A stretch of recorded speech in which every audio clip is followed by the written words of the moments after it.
La Iglesia Católica es la que Cristo fundó, la secta la quieren destruir. ¿Y tú qué haces? ¿Por qué Hola no a todo me el mundo, das ¿cómo una están todos? mano? ¿Y Bienvenidos tú una vez más a esta transmisión en vivo de Rescate Apologética Católica. Perdón. Esto es Rescatando la Fe, sesión preguntas y respuestas con Diego desde Buenos Aires, Argentina. ¿Cómo estás, Diego? Hola Javi, ¿cómo andas? Qué bueno volver a verte.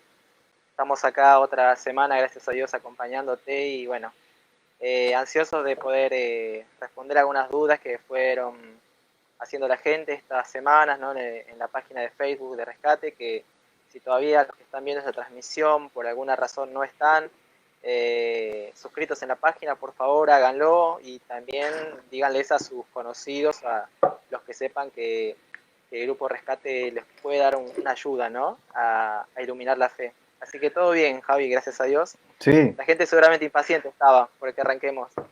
seguramente, y como siempre nos atrasamos otra vez unos minutitos porque siempre tenemos problemas técnicos.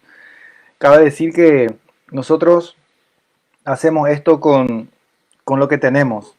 Hacemos esto con lo poco que tenemos y nos ingeniamos para no pagar Zoom, como hacen algunas personas que transmiten en vivo, pagan una mensualidad.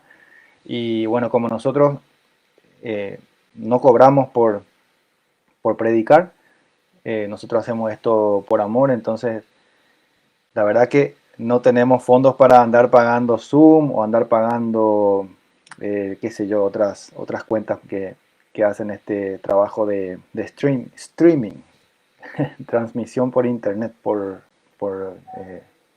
Facebook.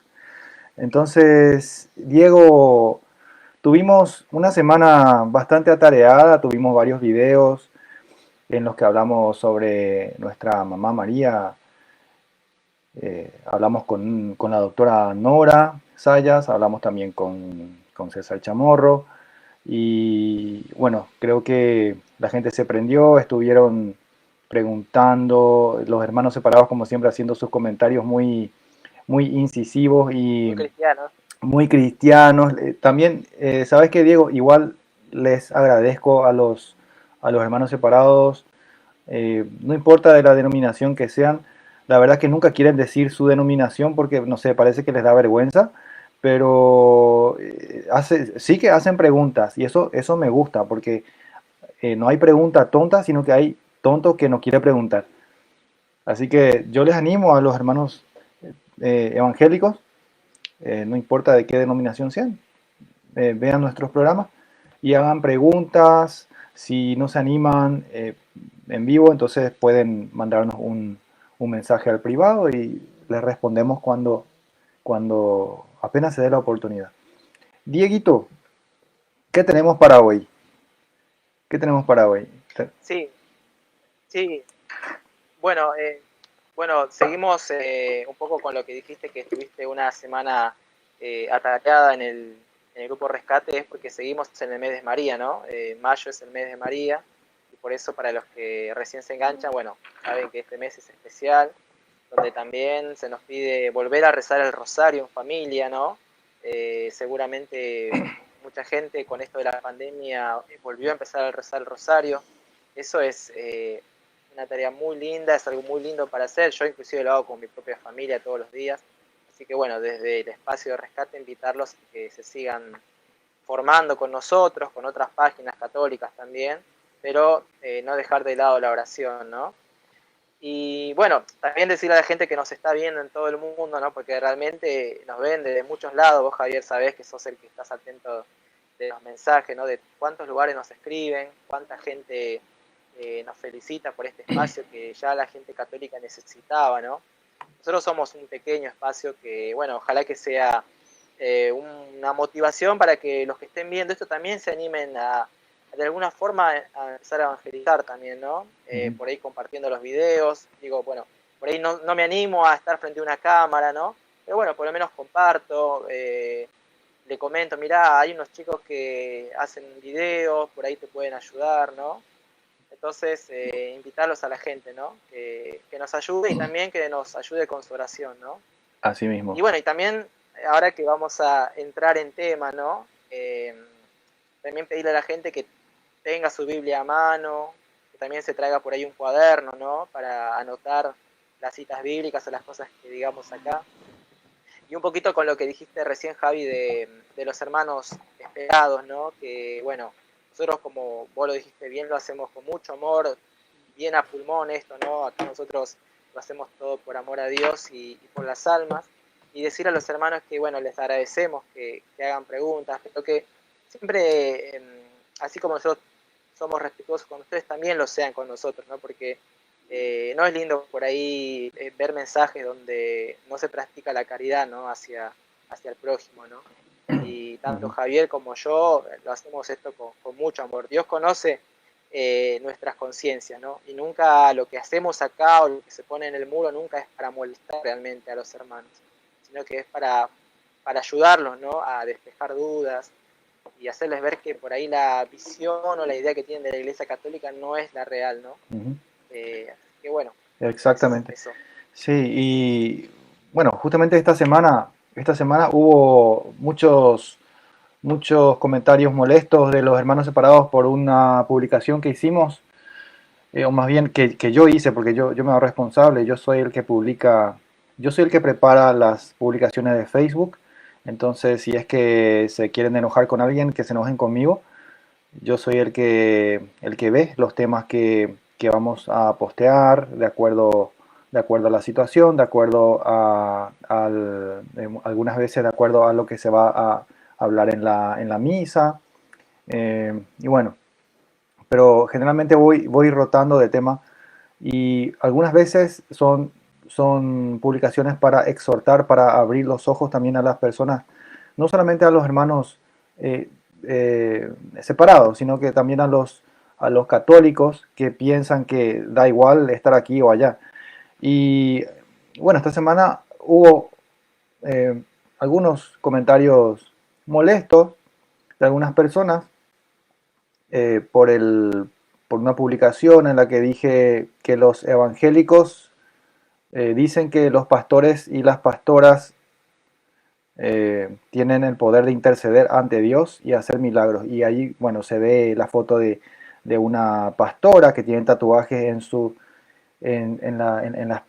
una de las piernas, por lo menos se puede ver tatuajes, imponiendo las manos a un hombre que está de rodillas ante ella, y también se puede ver en la otra foto a varios pastores imponiendo las manos a, a un futuro pastor, probablemente. Y bueno, lo que yo escribí ahí es nada más para que vean la La hipocresía, incoherencia. sí, la incoherencia y la hipocresía de los que atacan a la iglesia cuando dicen que nosotros nos arrodillamos ante una imagen, idolatrando la imagen. Y entonces se molestaron, dijeron, no, nosotros no somos idólatras, nosotros nos arrodillamos ante estas personas porque son vivos, o sea, porque están vivos y ellos pueden interceder por nosotros, pero no así los muertos. Los que están muertos ya no pueden interceder, dijo. Eso justamente fue un comentario de una señora que se llama Genoveva de Flores, si mal no recuerdo. Entonces, según ella y según la mayoría de los protestantes, eh, solamente los pastores pueden interceder por los demás, o sea, por sus fieles.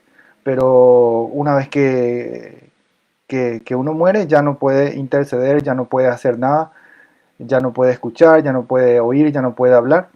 Sin embargo, bueno, la Biblia dice otra cosa. Entonces, eso es lo que quería primeramente aclarar. Por ejemplo, en Lucas 20:38, nos dice que Dios es un Dios de vivos, no es un Dios de muertos.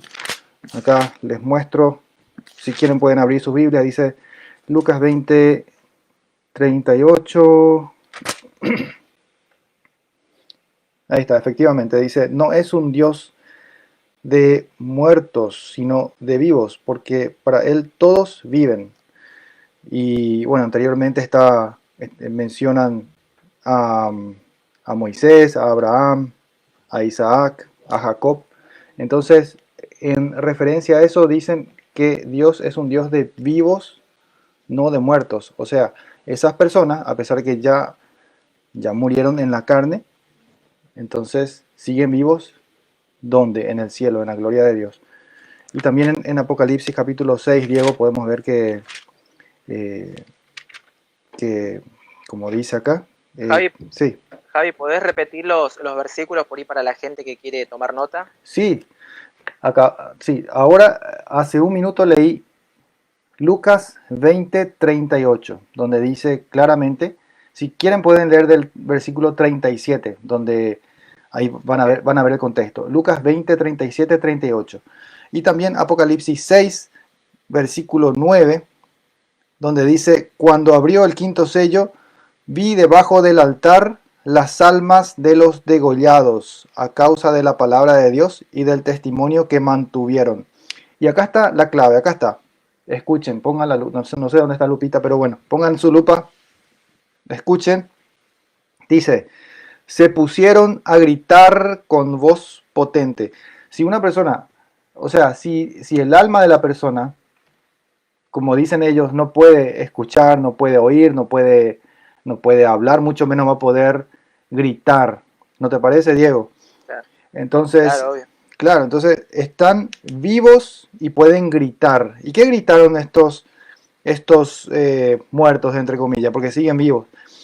Dice, ¿hasta cuándo, dueño santo y veraz, vas a estar sin hacer justicia y sin vengarte de los habitantes de la tierra por haber derramado nuestra sangre? Le están clamando a Dios que haga justicia. También en el capítulo, a ver, en Apocalipsis 5:8 dice, a ver, cuando, acá está, cuando lo tomó, los cuatro vivientes y los 24 ancianos se postraron delante del Cordero. Y acá viene, tenía cada uno una cítara y copas llenas, perdón, y copas de oro llenas de perfumes que son oraciones de los santos. Y cantan un cántico nuevo diciendo, bueno, y ahí continúa con el cántico. Entonces, estos santos, obviamente, sí, somos los vivos, pero también, o sea, somos los vivos los que estamos acá en la tierra, pero también los que están en el cielo. Y entonces, en síntesis, Genoveva, los que murieron, tus parientes que ya fallecieron, eh, quiera Dios que estén ellos eh, gozando de su presencia, de la presencia de Dios y en el cielo, obviamente. Entonces, pero este es un tema largo. Nada más quería Claro, rápidamente responder esto, que nos quede así como sí. algo colgado. Por ahí dos cositas más para aportar. Que nuestra amiga Genoveva también recuerde la cita bíblica donde Jesús lo lleva a Pedro y a otros apóstoles al monte y él se transfigura y donde se le aparece Moisés y Elías, ¿no? Ujú. Supuestamente ellos ya habían muerto hace muchos siglos. Sin Exacto. embargo, Pedro los vio y otros apóstoles los vieron. Estaban vivos, ¿no? Estaban vivos. Entonces, ¿cómo se supuestamente no los podría ver si están, Claro. si ¿Cómo se están muertos? explica? ¿Cómo hablaron Claro. con Jesús? Además los apóstoles le dijeron, ¿querés que preparemos unas tiendas para ellos también? Claro, Entonces, exactamente, una si carpa para estaban, cada uno. Sí, exacto, claro, unas carpas, unas tiendas para ellos. Entonces, si están muertos, ¿cómo se entiende eso? claro, ¿Sí? exactamente. Eh, Estaban vivos porque lo vieron los apóstoles. claro, estaban vivos y que quede como ejemplo para todos. Entonces, nuestro Dios, el que predicamos en la Iglesia Católica, es un Dios de vivos, Diego. Sí,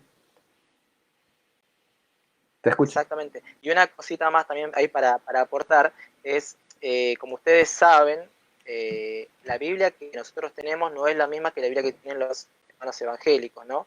La Biblia que tienen ellos, en el Antiguo Testamento, le faltan 7 libros. Entre esos 7 libros hay 2 libros, que es Primera de Macabeos y Segunda de Macabeos, donde ahí habla también la historia de Judas Macabeo y sus hermanos, y donde habla de la intercesión de los muertos también, ¿no? Es un libro para que también los que quieran profundizar está ahí también, en esos Así dos mismo. libros. Así mismo. Ellos toman eso como libros apócrifos, dicen ellos, pero apócrifos según quién. Apócrifos les cuento, y si están ahí los hermanos separados, por favor, háganse sentir, aunque sea, si van a insultar, por lo menos, bueno, hola, algún insulto. Bueno, entonces, los apócrifos, bueno, los libros que llaman apócrifos los hermanos separados son libros que los apóstoles y Jesús utilizaron allá por el año 30, cuando Jesús predicaba. ¿Cómo sabemos esto? Porque eran libros que estaban en el canon en el canon de Alejandría, que es el canon que tenemos nosotros en la Biblia católica, el que tiene 46 libros en el Antiguo Testamento. Ahora, ¿por qué los protestantes no utilizan este canon? Porque ellos se guían por un canon judío, un canon anticristiano. Cuando cuando los judíos se reunieron allá por el año 90, ya después de que hayan destruido los romanos el templo de Jerusalén, en el año 70, recuerden que hubo, o sea, en la década del 60, 70, hubo persecuciones y se destruyó el templo de Jerusalén. Después de eso, los judíos se reorganizaron, se fueron reorganizando, y una de las cosas que hicieron ellos, los judíos, fue prohibir a los cristianos que vuelvan a entrar en las sinagogas. Ustedes se acuerdan que San Pablo predicaba en las sinagogas, o sea que los cristianos tenían acceso a las sinagogas. Ellos iban a las sinagogas, ¿para qué? Para escuchar la lectura de los libros del Antiguo Testamento, los profetas, la Torá, ¿sí? Luego de eso, los cristianos, al salir de la sinagoga, se reunían en la casa de algún cristiano, por ejemplo, en la casa de Pedro, o en la casa de Juan, o alguno de los apóstoles, se reunían ahí y escuchaban la enseñanza, o sea, las enseñanzas de los apóstoles, que es lo que podemos ver en Hechos 2:42. Por eso dice que se asistían asiduamente a las enseñanzas de los apóstoles y a la fracción del pan y esto y lo otro. Eso es lo que se ve allí. Ahora, que los hermanos separados no quieran aceptar un hecho histórico es una pena, porque eh, la historia de la iglesia es tan rica y es tan linda que, que si es que uno se pone a leer así tranquilo y sin prejuicios, es muy enriquecedor, sinceramente es muy enriquecedor. Entonces los hermanos separados, volviendo al tema del canon, ellos tienen en su Reina Valera el canon de Jamnia, que es un canon judío, un canon anticristiano. Los judíos hicieron ese canon para ellos. Sacaron 7 libros, ¿por qué? Porque ellos vieron que esos libros, los 7 libros que llamamos deuterocanónicos y los protestantes llaman apócrifos, esos libros originalmente fueron escritos en griego y además eh, contenían las doctrinas sobre la resurrección, la intercesión de los santos, por ejemplo, como acabas de mencionar, y los fariseos pues no compaginaban mucho con eso. Digo los fariseos porque eran los fariseos los que se reorganizaron después de la destrucción del templo. Esos que ustedes ven con las trencitas así, esos judíos ortodoxos son sucesores de los fariseos. Entonces, si uno elige una Biblia que tiene ese canon judío, está automáticamente rechazando la Biblia cristiana, prácticamente. Uno rechaza la autoridad de la Iglesia de Cristo. Claro. Y uno está aceptando la autoridad de los anticristianos. Sí. Vos sabés que inclusive los hermanos por ahí no saben que ellos en algún momento de su historia inclusive tuvieron esos libros en sus Biblias. Tengo entendido que las Sociedades Bíblicas Unidas en Inglaterra, creo, sacan esos libros, pero en un momento los tuvieron también. sea que también tendrían que por ahí investigar esa situación, porque en algún momento lo tuvieron y hoy no lo tienen. Sí, Que no sé si hay inclusive Biblias ahora protestantes que también lo están incluyendo, me parece. los protestantes tienen muchas más versiones y traducciones de Biblia que los católicos, dicho sea de paso. Hay muchas. Es más, la Reina Valera tiene más traducciones tiene más reediciones que la Biblia de Jerusalén. Entonces, ellos dicen que van perfeccionando, pero en realidad ellos le van cambiando una palabra aquí, una palabra allá, y luego ya pierde el sentido. Pero bueno, ellos en el año 1825 le sacan los 7 libros a, a la Biblia. Le sacan esos 7 libros basándose en qué? Basándose en lo que te acabo de explicar, que los judíos habían aceptado el canon, el canon, o sea, ellos habían hecho un canon basado en que eran libros escritos en su idioma, en arameo, y no aceptaron los libros escritos en griego, que son los libros deuterocanónicos o apócrifos, como le llaman los protestantes. Eh, ¿Sabes qué, Diego? Pasa algo muy, muy parecido en Arabia con el Corán. Algo muy parecido, porque los musulmanes, ellos aseguran que el idioma de Dios, el idioma santo de Dios, sagrado, Es el árabe. es el árabe. No hay otro idioma que sea de Dios. Dios se comunica a su pueblo en árabe. Entonces, eh, ellos leen el Corán solamente en árabe. Y imagínate vos que ahora vamos a suponer que hay una comunidad de musulmanes en Europa y empieza a escribir algún libro de alguna revelación musulmana, islámica, pero la escribe en otro idioma. No sé, ponerle que escribe en inglés o en italiano o en francés, no sé. Eso no van a aceptar los musulmanes, porque para ellos el idioma santo es el árabe. La misma cosa pasa con los judíos. Los judíos dicen que el idioma de Dios es el hebreo arameo, Hebreo. el hebreo. Entonces, no hay otro idioma de Dios. Por eso también es que los judíos, por ese prejuicio que tenían contra todo lo que era helénico, todo lo que era romano, griego, ellos rechazaron los libros que fueron escritos originalmente en griego. Entonces, ese es un poco el trasfondo de la situación. Así que, Ah, y- sí, Inclusive los judíos de hoy en día, cuando un judío, un chico quiere ser hombre, tiene que hacer su bar mitzvah. Y para hacer el mismo es una ceremonia religiosa donde el chico lee la Torá, lo que es para nosotros los primeros libros de la Biblia, los primeros 5 libros de la Biblia, lo lee en hebreo. O sea, el chico tiene que estudiar hebreo para poder leerlo. Así que sí, es muy importante para estas culturas el tema del idioma original. exactamente. Entonces, bueno, eso nada más para dar un poco de luz acerca de ese tema. Tenemos saludos de parte del fraile Marcelo Sosa, que está en Miami. Vamos a estar en vivo con Marcelo, con el hermano Marcelo Sosa el sábado próximo, si no me equivoco. Y vamos a estar hablando, bueno, Marcelo nos va a estar hablando sobre un tema eh, que a él le gusta mucho, ¿eh?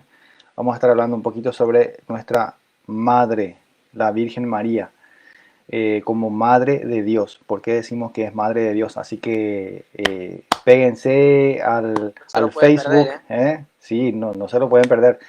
Un fraile franciscano nos va a estar enseñando, ¿sí? Imperdible. Y para los que no lo conocen, el hermano Marcelo, también pueden ver la repetición de la transmisión que fue con vos hace unas semanas, ¿no? En la página de YouTube también. Sí, hace como 2 semanas tuvimos una charla con el fraile Marcelo Sosa, una charla bueno, para probar qué tal salía la transmisión y para hablar un poquito. Y ese video está en nuestra página de YouTube, Rescate Apologética Católica. Pueden buscar ahí y le dan suscribirse también de paso. Tenemos saludos de Luis Gamarra. Buenas noches, hermanos. Saludos para Diego desde Villa Elisa, Paraguay.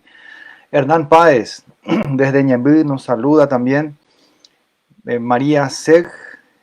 Buenas tardes, Diego. Shalom. Shalom. Shalom, sí. Shalom también para... Shalom es en hebreo. En hebreo, sí. En hebreo es paz y Paz. hola también tengo entendido. Así mismo.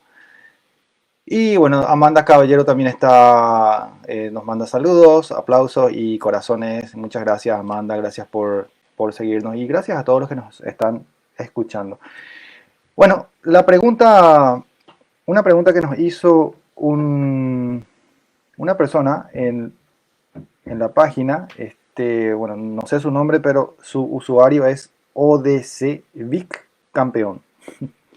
Esta persona pregunta, atención, acá viene la pregunta, súper interesante.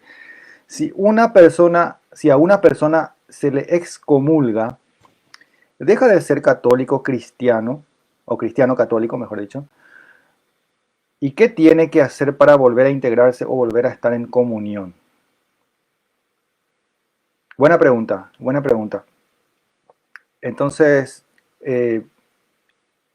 yo creo que lo primero que tenemos que decir es que la excomunión es una pena, es una sanción que da la Iglesia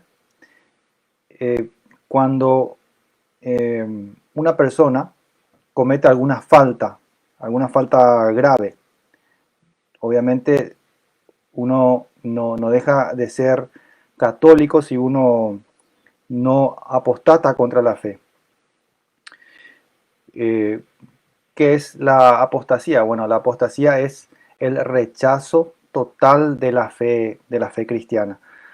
Entonces, por ejemplo, una persona se sale de la Iglesia Católica conscientemente, yo me salgo de la Iglesia Católica porque no me gusta, yo no estoy de acuerdo con lo que dice, con lo que enseña la Iglesia, entonces eso es apostatar de la fe, apostasía. La palabra apostasía viene del griego, que significa abandonar, salirse de algo, abandonar, dejar algo. Entonces, apostasía, eso es apostasía, dejarse salir de la fe, abandonar la fe. Mucha gente habla de la apostasía, estos son tiempos de apostasía. Piensan que apostasía O apocalipsis. es algo, es un sinónimo de apocalipsis. No, apostasía no es un sinónimo de apocalipsis. Apostasía es abandonar la fe. Pero sí, la apostasía es uno de los signos del final de los tiempos. Y Jesús mismo nos da esos datos en, si no me equivoco, Mateo capítulo 24. Entonces, el apóstata es la persona que fue bautizada y que repudia la fe cristiana. Ese es un apóstata. Y bueno, hay varios grados de excomunión, digamos. Las faltas graves son la apostasía, la herejía y causar un cisma. Entonces ya explicamos lo que es apostasía. Ahora, la herejía. ¿Qué es una herejía? Herejía es no aceptar o dudar de lo que es la fe revelada de la Iglesia. Entonces, enseñar algo parecido pero que no es. Eso es una herejía. Algo parecido pero no es. Por ejemplo, una herejía sería decir que Jesús es, ¿cómo te digo? Es Dios. ¿Es hijo de Dios? Que no es Dios, pero es hijo de Dios, tipo un ángel que fue enviado por Dios y que cumplió su misión y que volvió al cielo para volver a ser ángel, pero no es Dios. Eso es una herejía. Entonces, ¿quiénes dicen eso? Dicen los gnósticos, los de la nueva era, los testigos de Jehová se parecen mucho, ellos dicen cosas parecidas a eso.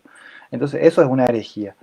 Sí. Los ¿Querías? testigos de Jehová dicen, sí, los testigos de Jehová dicen que Jesús es una reencarnación del arcángel Miguel, inclusive. Ahí está. Fíjate Entonces, que dicen, usan reencarnación, ni ujú, siquiera resurrección, nada, es un término que no es cristiano. Y aparte de un ángel, uno de los ángeles, ¿no?, que conocemos sus nombres en la Biblia, exacto. que es algo, es una herejía totalmente. ¿Cómo era? Ellos dicen que Jesús es la reencarnación Es una es la reencarnación del arcángel Miguel. del arcángel Miguel, miramos. Entonces, eso Sí. sería una herejía. Eh, el rechazo parcial o total de una doctrina y empezar a enseñar algo parecido, pero que no es. Eso es herejía. Cisma es división, causar una división. Por ejemplo, Diego se vuelve loco, le patina el coco y se va y funda su propia iglesia. Eso es cisma. Eso es causar un cisma. Diego es bautizado, católico, cristiano. Entonces, un día él ve la luz, tiene una revelación y va, alquila un salón y pone unas cuantas sillas, compra una Reina Valera y empieza a predicar. Yo soy pastor Diego. Entonces ahí él causa un cisma. Entonces, ¿qué está haciendo con eso?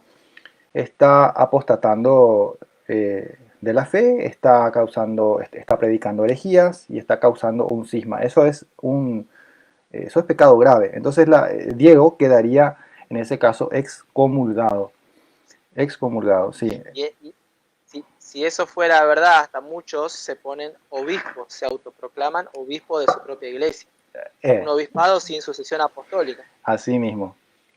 Así mismo. Así que y hay también iglesias católicas, entre comillas, en Colombia. Creo que una pareja Sí. fundó su propia iglesia católica y se autonombraron sacerdotes y no sé, sacerdotisas. Y bueno, El, el- el caso de Martín Lutero también sería un ejemplo claro de cisma. Martín Lutero, ¿sí? ¿Por qué? ¿Por qué es un cisma? Porque él era católico, él era un fraile agustino y él empieza a dudar de la fe, empieza a dudar, empieza a protestar, por eso se le llama protestante, y luego causa el cisma, y de ahí que nacen muchas otras denominaciones, muchas iglesias protestantes que apoyan el cisma. Bueno, de ahí también sale el tema de algunos hermanos que también se enojan cuando uno les dice protestantes, ¿no? Que no es un insulto, es realmente una descripción de cómo nacieron ellos, ¿no? De que ellos Claro. nacieron tras la protesta de Lutero, ¿no? Y de ahí empezaron a hacer todos estos tipos de iglesias. Uh-huh. Muchos dicen, no, nosotros lo ven como un insulto, pero la realidad es que no es así. Nosotros no tenemos esa intención. Uh-huh. Si van a que sea un libro de historia, se los nombra como protestantes. Claro. Y bueno, vos sabías que hay, a ver un poco, encontré acá dos tipos de excomunión. La excomunión automática, que en latín se llama late sentencia. Esa es la excomunión que implica apostasía, herejía o cisma, y son delitos graves. Son delitos sumamente graves, como dice acá el texto. Son delitos sumamente graves y implica una excomunión automática. O sea, uno se auto excomulga, ni siquiera hace falta que nadie venga a decirte nada. Uno ya se auto excomulga de la iglesia. Y el otro tipo de excomunión sería ferende sentencia, que es cuando la pena es, a ver, como dice acá, la pena es de manera que solo obliga al culpable desde que le ha sido impuesta. O sea, cuando uno comete algún pecado y uno no puede comulgar, por ejemplo, pero uno continúa en la fe católica. Y sí, entonces no sé, uno comete algún pecado, sea cual sea, y eso le priva a la persona de la comunión, entonces el, el sacerdote tiene la potestad, o el obispo tiene la potestad de reprender a esta persona. Si esta persona no se corrige, entonces eh, se le aplica una pena de excomunión.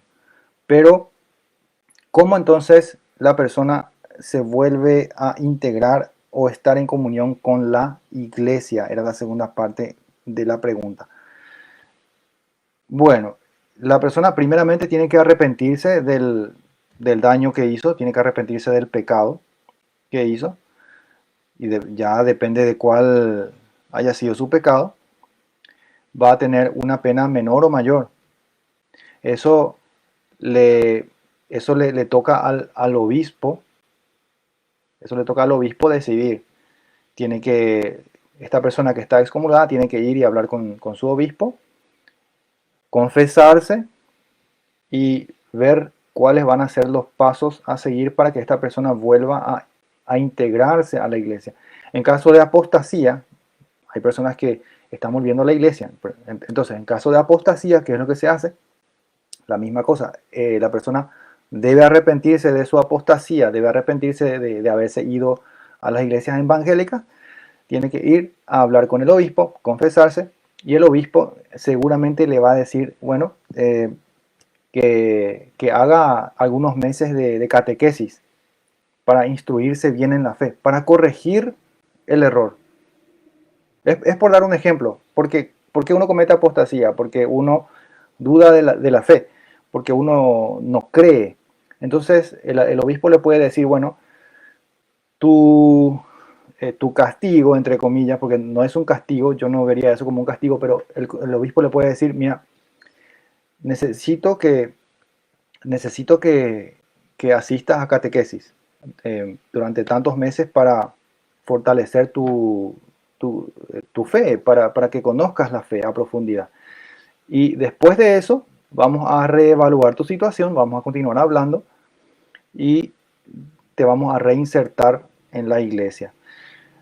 Otra de las cosas que tiene que hacer el excomulgado una vez que tiene ya el perdón de parte del obispo es la profesión de fe pública. Así como hacía el padre Toro, así como hizo en Yaguarón. ¿Te acuerdas que en Yaguarón varias personas eh, recitaron el credo? ¿Sí? Eso es parte del proceso. Ese ya es el último paso. Entonces, profesión de fe, profesar, confesar con los labios que Jesús es el Salvador. Es el Señor. Exactamente, es el Señor y Salvador. La confesión de fe, eso es necesario. Ese es el último paso y ahí ya vuelve a estar en comunión con la iglesia y puede volver a recibir la Eucaristía y todo. Y todos los sacramentos también. Sí. Bueno, vos sabés que hay personas que cuando se van, por ejemplo, son católicos, ¿no? Nacieron en la iglesia católica, por algunas circunstancias se van a otra de estas iglesias, muchas de esas iglesias los vuelven a bautizar, ¿no? Entonces ahí están cometiendo un pecado de apostasía. Después, cuando otra vez vuelven a la iglesia católica, bueno, tienen que confesarse y hacer la profesión de fe, pero no los vuelven a bautizar otra vez, por tercera vez, ¿no? Claro, claro. Eso, muy buen punto. La Iglesia Católica no rebautiza. El bautismo que recibiste cuando eras bebé o la edad que hayas tenido, ese bautismo es único. Se hace un solo bautismo. Eso está en Efesios capítulo 4. Entonces, un solo bautismo, sí, versículos 4 y 5, porque tenemos un solo Señor, un solo bautismo, una sola fe. Entonces, no hay necesidad de rebautizar a nadie. Eso es totalmente antibíblico. Y vos fíjate que estos pastores, cuando los van a bautizar, seguramente me imagino que le preguntarán, ¿no? Y él, si se quiere bautizar, y por ahí el católico le dice, no, pero a mí ya me bautizaron, pero ahora te tenés que volver a bautizar con nosotros. Pero supuestamente si ellos son tan doctos de la Biblia, conocen tanto, ¿No conocen lo que dice ahí Efesios capítulo 4 versículo 5? ¿O se lo pasan por arriba? Digo, si son tan literales con la Biblia, deberían hacer caso. Ahí lo que dice, que hay un solo bautismo. Si la persona ya fue bautizada, ¿cómo ellos sabiendo eso lo pueden volver a bautizar? Es como que creo cuando conviene. Claro, eso es como leer, aceptar lo que me gusta y rechazar lo que no me gusta. Eso es algo muy típico de las iglesias protestantes. Cuando yo iba saltando de iglesia en iglesia hace varios años, eso es algo que ellos hacen. Ellos dicen, vamos a escuchar a este pastor que es de tal denominación, o vamos a escuchar a este pastor que tiene este poder de sanación y qué sé yo, y es de otra denominación. Y vamos a tomar lo bueno y desechar lo malo. Eso es común en las iglesias protestantes. Ellos hacen lo mismo con la Biblia, que según ellos es totalmente inspirada por Dios, pero sin embargo ellos desechan algunos versículos, así como desecharon 7 libros ya. Y bueno, es una pena. Hay una persona que hizo una pregunta y luego borró su pregunta acá entre los comentarios. La pregunta era, decía, si mal no recuerdo, que hablemos sobre los nombres, sobre los nombres escritos en el libro de la vida, cómo uno es salvo. Los nombres escritos en el libro de la vida que aparece en Apocalipsis. Acá vuelve a escribir, dice, pueden hablar de cómo nuestro nombre se halla en el libro de la vida donde que figura en el Apocalipsis, es lo que quiso decir. Bueno, cómo uno pone su nombre, cómo es eso, Diego, ¿qué te parece? La verdad que no estoy muy al tanto de ese tema, pero sí es algo que sé que ellos usan mucho, ¿no? El tema de que uno ya, con la profesión de fe que ellos hacen, uno ya automáticamente ya está inscrito en ese libro de la vida. Es como que ya tenés la salvación automática, parece, ¿no? Bueno, en nuestro caso no es así. Nosotros creo que hasta el último momento de nuestra vida no sabemos a dónde vamos. Nuestra idea es vivir en coherencia con nuestra fe y hacer todo lo posible para ir al cielo, pero desconozco bien cómo es el tema desde el punto de vista de ellos, ¿no? A qué le dicen el libro de la vida. Yo igualmente quería comentar otra cosa mientras por ahí vos buscás algo, Sí. Que vos hablaste sobre la excomunión bajo la de sentencia, creo que se dice, ¿no? Sí. Me parece que se Sí. pronuncia así. Bueno, tengo entendido que una de las causas de poder ser excomulgado bajo la de sentencia es cuando un católico, ¿no? Por ejemplo, ustedes saben que en estos últimos tiempos está muy de moda el querer imponer el aborto, ¿no? En los distintos países. Sí. Entonces, un católico que vota a conciencia por un político que promueve el aborto está cayendo bajo la de sentencia. Uh-huh. Está en el catecismo. Mucha gente por ahí no lo sabe, ¿no? Entonces, por ahí, cuando haya temas de elecciones en su país, ver si los políticos a los cuales se están apoyando, además de que le gustan sus ideas, no sé, económicas o por tradición familiar, pregúntese qué piensa este partido político, qué medidas políticas tiene en cuanto al aborto. Porque por ahí estoy votando a alguien que me gusta, porque creo que me va a ayudar a salir económicamente o por tradición de mi familia, pero por ahí estoy votando a un candidato que tiene ideas anticatólicas y que van a hacer que yo sea excomulgado, ¿no? Por ahí sin saberlo. Entonces, esto es importante para preguntarse, ¿no? Cuando nos toque elecciones, bueno, saber que el político que elijamos tiene que tener ideas cristianas, ¿no? No podemos ir en contra de nuestra propia fe, porque no estamos obrando ahí en contra de nuestra propia fe. Claro. Bueno, para tratar de responder un poco el tema del libro de la vida, vamos a Apocalipsis 20, versículo 12, acá de la Biblia de Jerusalén. Voy a leerles un poquito. Dice, Vi también, vi también a los muertos, grandes y pequeños, de pie delante del trono. Fueron abiertos unos libros y luego se abrió otro libro que es el de la vida. Entonces los hermanos separados, como vos bien dijiste hace un ratito, ellos dicen que aceptando a Jesús como tu Señor y Salvador y haciendo la profesión de fe, o sea, confesando eso con la boca, que es lo que nosotros hacemos en el credo, pero ellos no aceptan. Ellos dicen que simplemente haciendo la profesión de fe, aceptando, teniendo fe en Jesús, uno ya es salvo y uno entonces tiene el honor de tener su nombre escrito en el libro de la vida. Ahora, vamos a ver lo que dice el versículo siguiente, o en realidad la segunda parte de este versículo. A ver, versículo 12 de capítulo 20 del Apocalipsis, dice así. Y los muertos fueron juzgados. Y acá escuchen y pongan la lupa cómo van a ser juzgados los muertos.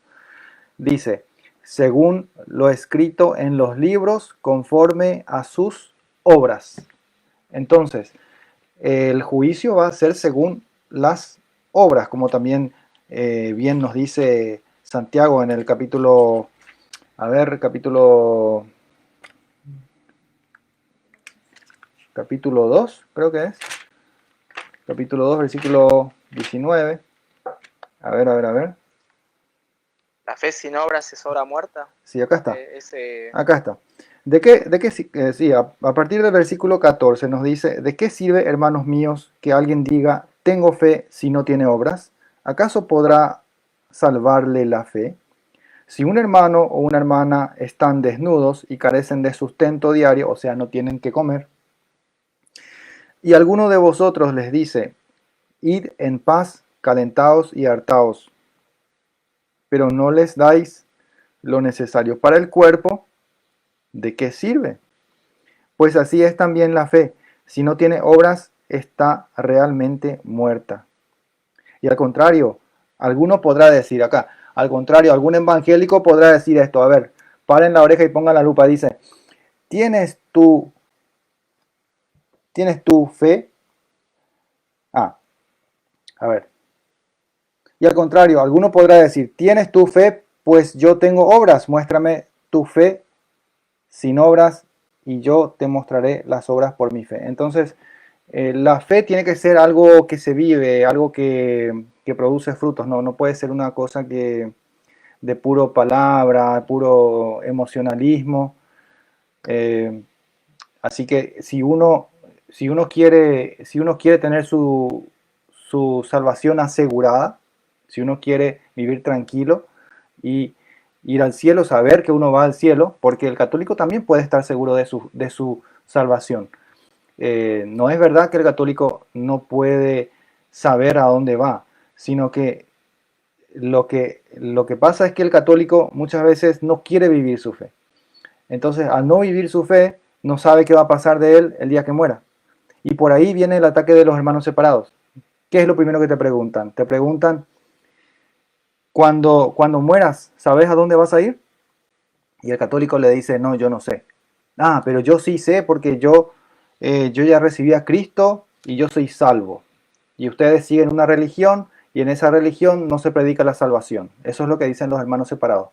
Pero en realidad la iglesia predica la salvación y predica una salvación que tiene que ser también una, ¿cómo es? Producto de lo que uno cree.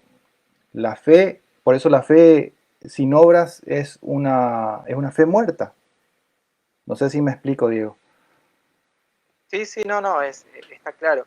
Aparte con lo de que vos decís que a veces el católico dice yo no sé, yo creo que también va un poco el tema de la humildad, ¿no? Del católico, ¿no?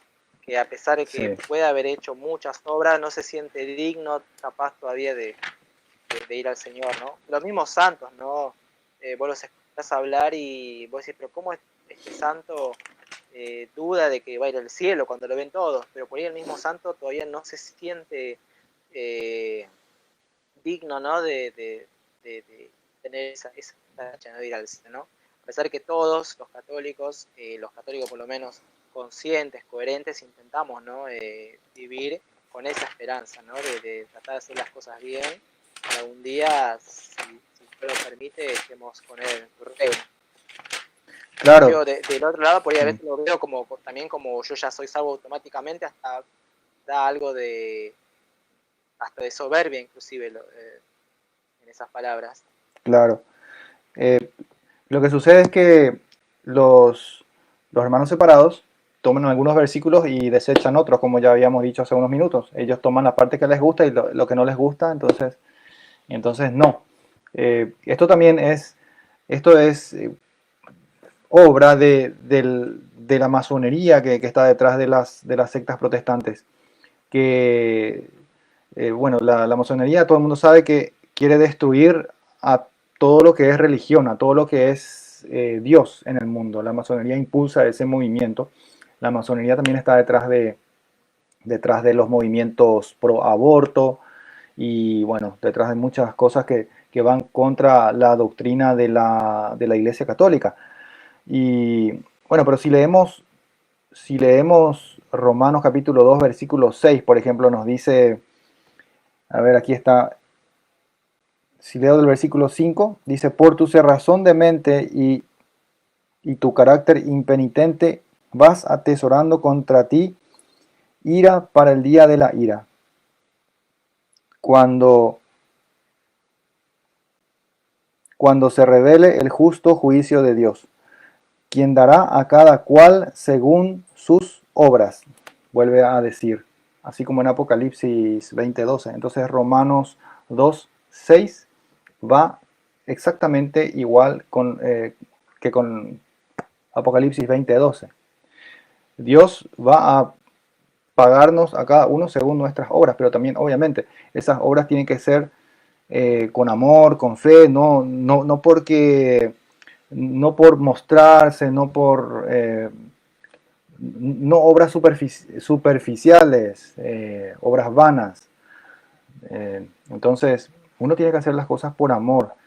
Eso es lo que nos pide Jesús. Entonces, si querés tener tu salvación, si querés ir al cielo, tenés que tener fe y obras. Y así tu nombre va a estar escrito en el libro de la vida. Bueno, sí. Entonces, pasamos a la siguiente pregunta, Diego.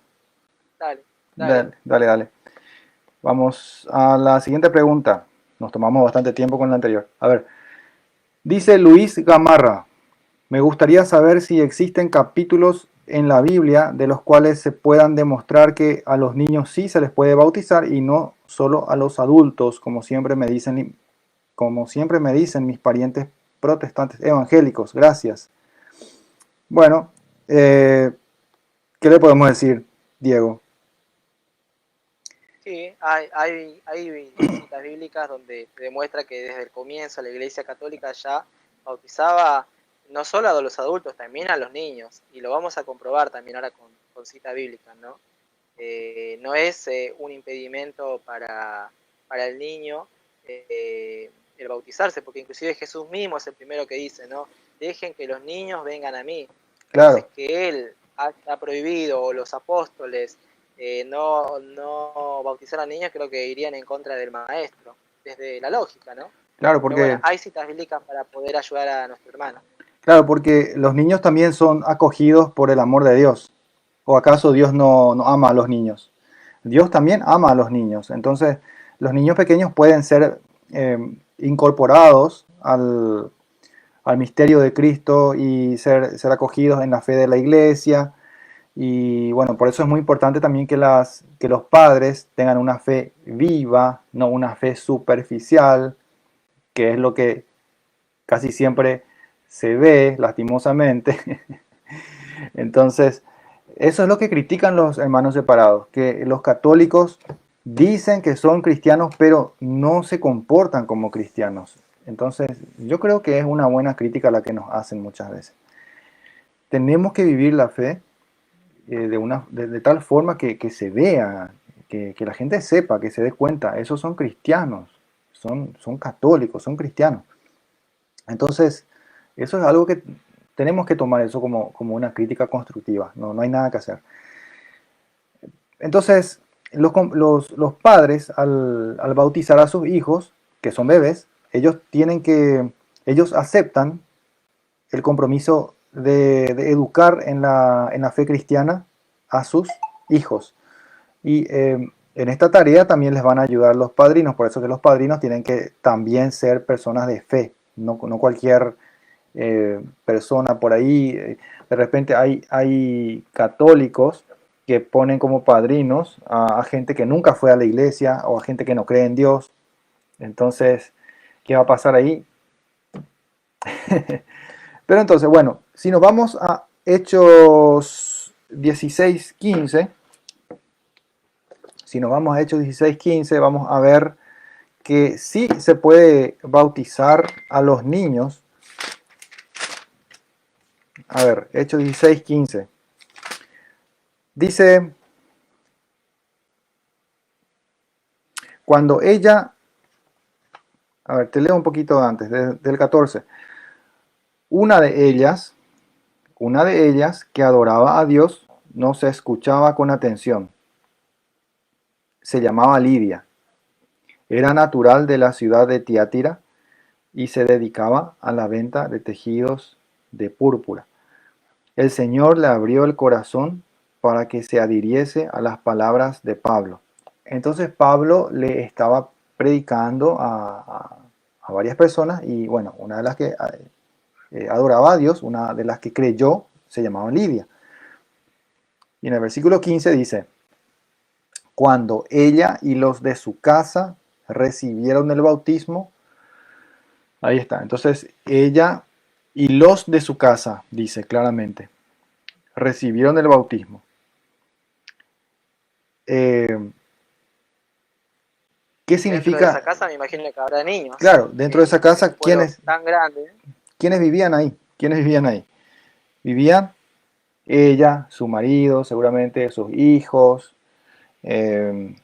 También podemos ver el caso de la familia de Estefanas, 1 Corintios capítulo 1. Entonces, 1 Corintios capítulo 1, versículo 16, creo que es, ¿sí? A ver, dice, versículo 15, dice, así nadie puede decir que habéis sido bautizados en mi nombre. Bueno, está hablando del bautismo. Ah, sí, también bauticé a la familia de Estefanas. Por lo demás, no creo haber bautizado a ningún otro. Entonces, cuando se habla de la casa, acá usan la palabra familia. Dice, les leo de nuevo, dice, también bauticé a la familia de Estefanas. Entonces, cuando se menciona la familia, obviamente se menciona a los hijos, ¿o no? ¿Qué es familia? Claro. ¿Qué es familia? Toda. Todo, claro. Todo el grupo familiar. Todo el grupo familiar. Entonces, cuando la cabeza de la casa acepta la fe cristiana, obviamente esa cabeza de la casa, que son los padres, puede ser el papá, puede ser la mamá, puede ser los dos, ellos se comprometen a brindar esa educación cristiana a los hijos, a las demás personas que están en esa casa. Por eso que dice, acá menciona que la familia se bautizó. Y en el otro texto, en Hechos 16:15, menciona la casa. La casa se bautizó, o sea, ella y su casa. Entonces, toda la familia está incluida. No hay ningún versículo que diga que los niños no se pueden bautizar. Eso no existe. Sí hay versículos como estos que acabamos de mencionar, donde se habla de que toda la casa se bautizó. Y si nos vamos a Hechos, otra vez a Hechos capítulo 16, versículo 33, de vuelta al capítulo 16, entonces de Hechos de los Apóstoles, en el versículo 33, dice así, en aquella misma hora de la noche, el carcelero los tomó consigo y les lavó las heridas. Y acá, ojo con lo que van a escuchar. Dice, inmediatamente recibieron el bautismo él y todos los suyos. Entonces depende de qué traducción tengas. Por ahí tu traducción dice, recibieron el bautismo él y toda su casa o él y toda su familia. Pero obviamente eso incluye a las personas que viven en esa casa. ¿O no? Claro, Claro, a toda la familia. Por ejemplo, en la Biblia que yo utilizo, que es la latinoamericana, dice, el carcelero, sin más demora, les lavó las heridas y se bautizó con toda su familia a aquella hora. Con toda. ¿Sí? Ya vamos viendo 3 versículos bíblicos donde habla de toda la familia, donde no dice nada.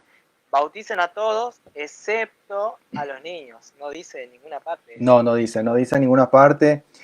Y todo lo contrario, más bien, que se bautice el papá, que se bautice la mamá, entonces también reciben el bautismo los demás miembros de la familia. Por eso es que menciona la familia, la casa, todos los suyos. No hay ningún versículo bíblico. Yo hasta ahora estoy esperando que los protestantes saquen una Biblia con un versículo bíblico que sustente su doctrina contra el bautismo de los niños. Pero hasta ahora no se animaron a hacer eso. Bueno, entonces vemos... Hay Sí, otra cita bíblica, no sé si vos por ahí la ibas a decir, que también está en Hechos, pero ahora en el capítulo 2, sí. el versículo, por ejemplo, puede ser del 37, ¿Cómo dice? 37 en adelante, no sé si dice así. Bueno, para poner en contexto, sí, acá Pedro está hablando, está proclamando a Jesús por primera vez, tanto a los 11 apóstoles y a los que estaban en ese momento presentes, ¿no? Entonces, Hechos, capítulo 2, versículo 37, dice así, está hablando Pedro acá, ¿eh? Dale. Dice, al oír esto, se afligieron profundamente y dijeron a Pedro, perdón, otra vez, al oír esto, se afligieron profundamente y dijeron a Pedro y a los demás apóstoles, ¿qué tenemos que hacer, hermanos? Acá está, acá viene, acá viene. Pedro les contestó. Le pongo la lupa, le pongo Pedro la lupa. Poné la lupa. Pedro les contestó, arrepiéntanse y que cada uno de ustedes se haga bautizar en el nombre de Jesús, el Mesías, para que sus pecados sean perdonados. Entonces recibirán el don del Espíritu Santo, porque el don del Espíritu Santo es para ustedes y para sus hijos. Para ustedes y para sus hijos. Ahí está. Pácata. Pácata. Pácata, muy bien. Ahí lo dijo claro. Acá no fue toda la familia, acá fue concreto. A los que se hagan bautizar, el bautismo les va a dar el don del Espíritu Santo a los adultos y a los hijos también. A los hijos. Entre esos hijos, imagínense cuánta gente se bautizaba en ese tiempo, me van a decir que no había un solo niño. Y según los protestantes no había niños en la familia, por eso. Y eso que los judíos tienen, la costumbre de ellos al tener muchos hijos, ¿no? Ellos dicen que al tener muchos hijos son más bendecidos, como que Dios les bendice más. Claro. Entonces, el sentido común, me imagino que entre los judíos que se convirtieron al cristianismo había un montón de niños, tanto bebés como niños. Así mismo como ya habíamos mencionado hace una semana o dos, que en la familia judía la mujer se dedica a la casa y que la mujer tiene que procrear, tiene que tener muchos hijos, entonces eso es señal de bendición. Y obviamente si el papá se cambia de religión, ¿qué va a pasar con el resto de la familia? Todos se hacen de la religión, Claro. de la religión a la que se cambia. Claro, si el papá se hace pagano, va a adorar al dios Júpiter, al dios Saturno, qué sé yo. Entonces toda la familia también se hace de esa religión. Ahora, si se hace cristiano, que es lo lógico, ¿qué va a pasar con la esposa, con los hijos? También se hacen cristianos, se hacen bautizar. Por eso es que dice Hechos 16, nos muestra que sí, que se bautizaban las familias enteras. Y sí, entonces podemos ver claramente que la Biblia nos muestra que el bautismo de los niños es una práctica de la iglesia ya desde sus principios, no es un invento posterior, es una práctica de la época apostólica. Totalmente, ya se hacía. O sea que al hermano, la recomendación que yo le diría es que se lea todo el libro del Hecho de los Apóstoles, que lo vuelva a leer. Y ahí va a haber todas estas citas bíblicas que estuvimos viendo, ¿no? Pero es lindo leerlo todo de corrido el libro, para poder entender cómo es que esa primera iglesia primitiva empieza a arrancar, ¿no? Exactamente. Es muy lindo leer el libro de los Hechos porque es la continuación, es como una saga, como dirían ahora los adictos al cine, los adictos a las series de Netflix y todo eso. Es como una saga. Entonces, Lucas escribe primero lo que es la vida de Jesús, la vida ministerial de Jesús, y después nos muestra la continuación, la segunda parte, que es espectacular. Ahí ya, ¿qué nos muestra? Por ejemplo, que la iglesia se reunía con María, nos muestra que el personaje principal ahora es Pedro. Entonces Pedro ocupa ese lugar que Jesús le encargó. Y luego aparece también Pablo. Y bueno, entonces es importante leer todo el contexto. Vamos a la tercera y última pregunta, Diego. Dale, ¿cómo no? Sí, te leo. Dice Leper Cáceres. ¿Cuántas partes tiene la Santa Misa?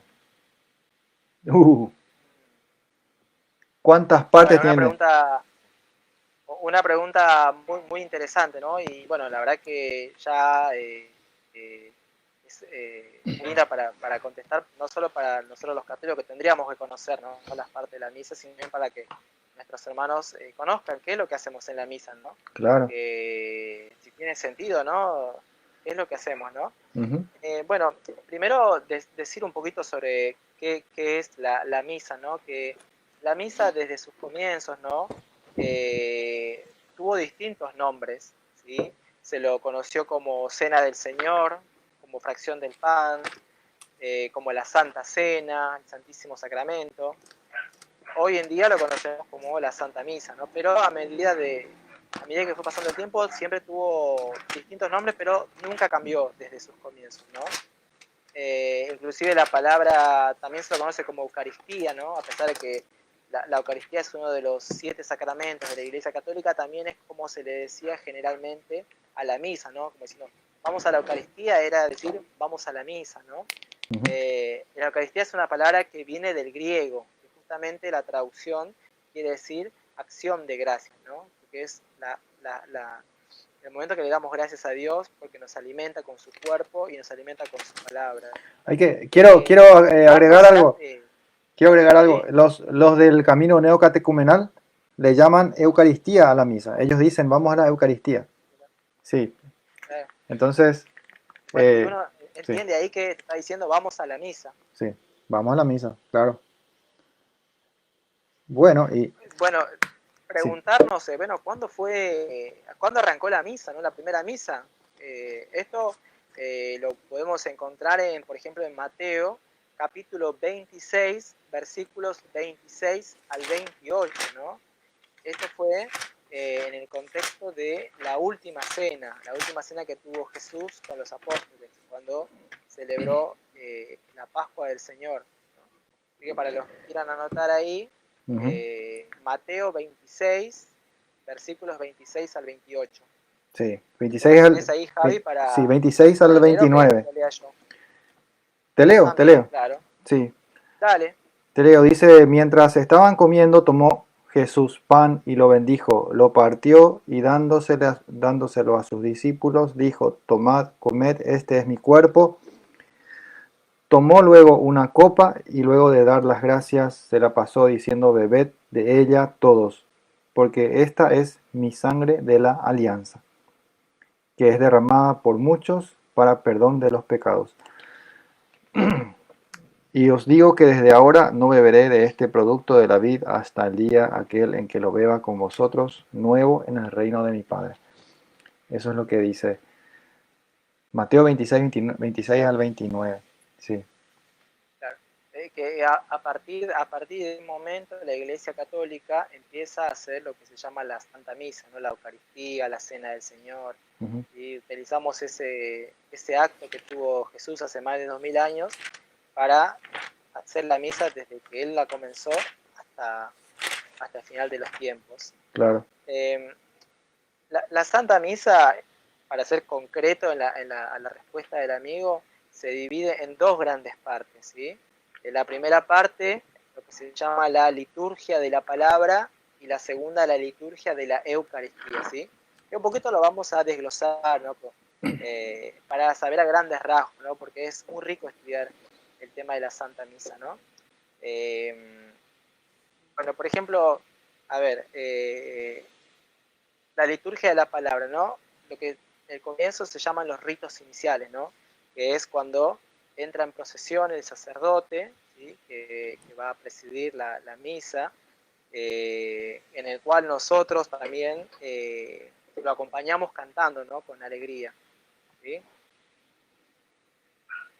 Después, por ejemplo, tenemos lo que es el saludo inicial. El sacerdote, una vez que entra, ¿sí? Lo primero que hace, si se dan cuenta, es besar el altar. Besa el altar, ¿sí? Y lo hace en señal de respeto porque ahí se va a hacer el sacrificio, ¿no? De rememorar el cuerpo y la sangre de Jesús, ¿sí? Eso no es Después idolatría. tenemos, Eso no es idolatría, Diego. no, para nada, para nada, para nada. Que, bueno, el sacerdote besa el altar, hace la señal de la cruz, ¿sí? Y saluda a toda la asamblea. Hablando de esto, Javier, ¿vos a qué iglesia vas? Que nunca te pregunté también. Sí, toda la gente sabe que voy a San Saturnino y San Judas Tadeo. Pero en Sí, tu caso, ¿a qué parroquia sos de ir? San Sebastián de la ciudad de Fernando de la Mora, que es la que me queda más cerca y también el sacerdote es amigo mío. Entonces, cuando termine la cuarentena, seguramente voy a estar por ahí otra vez. Pero también estoy en contacto con la gente de la parroquia Virgen de los Remedios, que son de San Lorenzo, es una comunidad de San Lorenzo, y con ellos tenemos algunos proyectos que quedaron parados a causa del COVID-19, sí. Ah, ok, ok. Bueno, era de consulta, porque nunca te pregunté a qué parroquia ibas. Así que bueno. Una vez que el sacerdote entró, que ya dijimos, nos hicimos la señal de la cruz, lo primero que hacemos es el acto penitencial, ¿sí? En el cual pedimos perdón por nuestras faltas, ¿no? Porque ahí hacemos un acto de contrición de nuestros pecados si es que no nos pudimos ir a confesar, ¿no? Antes de la misa, ¿no? Que es lo ideal. Lo ideal sería siempre, antes de comenzar la misa, si sabemos en conciencia que estamos en pecado, ir a confesarnos, ¿no? Porque para ir a recibir la Sagrada Eucaristía no hay que estar en pecado. Así que eso es importante para tenerlo en cuenta. Bueno, luego lo que hacemos es, en la liturgia de la palabra, lo que hacemos es cantar el Gloria, ¿sí? Que es un himno, ¿no? Que nos recuerdan a las palabras de los ángeles cuando Jesús nació, ¿no? Que cantaban Gloria, Qué lindo, qué y lindo. hay canciones. Hasta, Hay canciones. sabes qué, Diego? Hasta ya, cada vez tengo más ganas de que termine la cuarentena. Me pongo a recordar lo que es la misa y es realmente el cielo en la tierra, Diego. Sí, Sí, sí, sí. A muchos nos pasa eso, ¿no? Que si bien estamos siguiendo nuestras misas desde nuestras casas, es como que aprendimos a como amar más la misa, ¿no? Decir, mirá, yo no, cuántas veces no fui cuando podía haber ido y ahora que no puedo quisiera ir, ¿no? exacto. Entonces, yo creo que cuando toda esta situación se termine, vamos a ir con otra devoción a la misa, ¿no? Y bueno, está bueno aprovechar justamente este tiempo para poder formarnos, ¿no? Para que cuando vayamos veamos que todo lo que hacemos en misa no es solamente por tradición, que tiene un sentido, ¿no? Así mismo, Diego, así mismo. Entonces, Una cosita sí, que quería aclarar de Gloria, ¿sí? que es, como dijimos, un himno donde se alaba a Dios, ¿no? Donde reconocemos su santidad, ¿sí? Y nuestra necesidad de él, que es un canto que no se hace durante la cuaresma, ¿sí? Durante la cuaresma se obvia el canto de gloria, ¿no? Porque justamente nos estamos preparando para, para que Cristo se entregue, ¿no? Que dé su vida por nosotros. Exacto. Entonces, durante la cuaresma, ¿saben? El gloria no se canta. Así mismo, claro. Es importante, Diego, vivir cada época del año, cada época litúrgica del año. Eh, Claro. sí, para los que piensan que en la Iglesia Católica no se lee la Biblia y que nosotros vivimos apartados de la Biblia, como me dijo un pastor bautista hace unos días, eh, eso es totalmente falso, porque en la misa, de hecho, se lee más versículos que en cualquier culto protestante. Sí, y de eso vamos a hablar enseguida. Bueno, estamos en el Gloria y Dice, después, ¿sí? no, completando con eso, dicen que si nosotros vamos a misa durante 3 años, todos los días, leemos toda la Biblia completa. Sí, ¿Escuché? eso es verdad, eso es verdad. La Iglesia, en su Santa Sabiduría, dividieron las lecturas de tal manera que hay tres ciclos, ciclo A, B y C. Entonces, si uno va a misa todos los días del año, uno va a poder literalmente escuchar toda la, toda la Biblia en 3 años. Claro. Sí. Bueno, y después del Gloria, qué pasa, Diego? Sí, sí. Después del Gloria, el sacerdote hace lo que se llama la oración colecta, ¿sí? Que es la oración que el sacerdote, en nombre de toda la asamblea, ¿sí? Hace al Padre, ¿sí? Y con ella recoge las intenciones de toda la comunidad, ¿sí? Bueno, acá ya entramos en lo que es ya concretamente la liturgia de la palabra, que es en donde nos alimentamos con Dios, así como en la segunda parte nos vamos a alimentar con su cuerpo y con su sangre, acá nos alimentamos con su palabra, ¿sí? Eh, y bueno, durante las lecturas de la Biblia, generalmente se leen 4 lecturas. Sería la primera lectura, ¿sí? Que se saca del Antiguo Testamento, ¿no? Es donde Dios nos habla a través de la historia del pueblo de Israel y de sus profetas, ¿sí? A veces puede cambiar, a veces. Hoy, por ejemplo, cambió. Ujú. Hoy, para los que escucharon la misa, la primera lectura fue una del Nuevo Testamento, ¿sí? Luego, la segunda lectura que se hace es el Salmo, ¿sí? Que el Salmo se puede cantar, ¿sí? O se puede leer de la palabra, ¿sí? Y saber que los salmos fueron, muchos de ellos creados por el rey David, ¿sí? Un famoso salmo que muchos conocen es el Salmo 23, ¿no? Que fue hace muy poco, que celebramos de Jesús el buen pastor, donde el Salmo dice, el Señor es mi pastor, ¿no? Es uno de los, para que se acuerden de alguno, ¿no? El Salmo 23, si alguien se quiere acordar, bueno, es uno de los que más conocemos seguramente, ¿no? Una tercera lectura que leemos durante la misa es una del Nuevo Testamento, ¿sí? Donde se cita generalmente una carta de San Pablo o alguna de las cartas católicas, ¿no? Puede ser la de San Judas, las de Pedro, ¿sí? El Apocalipsis también, de Juan, ¿sí? Porque se llaman Y cartas, la se llaman cuarta, cartas católicas, ¿eh? Se llaman cartas católicas. ¿Por qué, Diego? Porque fueron escritas para toda la iglesia. Fueron dirigidas a toda la iglesia, no a una comunidad en particular. Porque tenemos las cartas a los romanos, tenemos las cartas a los colosenses, a los corintios, ¿sí? Pero también tenemos las cartas Tesalónica, católicas. Sí, las cartas católicas son, por ejemplo, las cartas, la primera, segunda, tercera carta de Juan, las cartas de Pedro, la carta de Santiago. Entonces, esas son cartas católicas. Ese es el nombre correcto. claro, Sí. es así. Y bueno, y por último, la última lectura, y es la que es el centro de la liturgia de la palabra, es la lectura del Evangelio, ¿no? En el cual antes de leer el Evangelio se canta el Aleluya, ¿no? Aleluya, sí. Entonces, quiero agregar algo aquí, ya que entramos en la liturgia de la palabra. Y después de la liturgia de la palabra, ¿qué viene? Viene la liturgia, bueno, se lee el Evangelio, obviamente. O sea, el Evangelio Está la homilía. sí, o sea, claro, el Evangelio y la homilía son parte de la liturgia de la palabra. Y luego de eso va a venir, ¿qué cosa?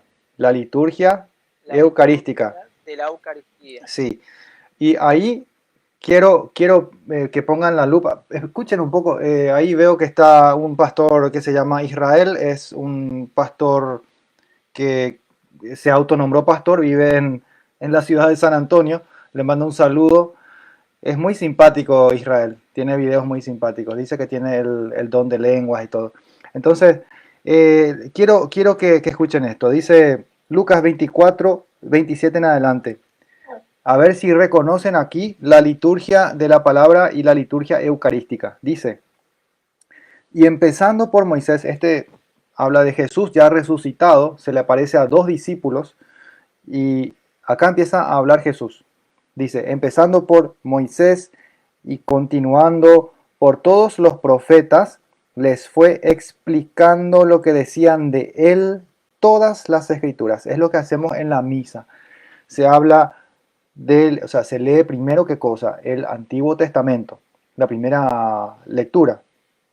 También se cantan o se leen los salmos. Ahí está. Entonces Lucas 24, 27, ahí está la primera partecita de la liturgia de la palabra. Continúo, dice, al acercarse al pueblo a donde iban, Jesús hizo ademán de seguir adelante. Pero ellos, los discípulos, con quien iba caminando, pero ellos le rogaron insistentemente, quédate con nosotros porque atardece y el día ya ha declinado. Entró pues y se quedó con ellos, sentado a la mesa con ellos. Atención, pongan la lupa, ahora sí, poné la lupa, no sé si tenés una lupa por ahí. Dice, sentado a la mesa con ellos, tomó pan, pronunció la bendición, lo partió y se lo iba dando. Ahí está la liturgia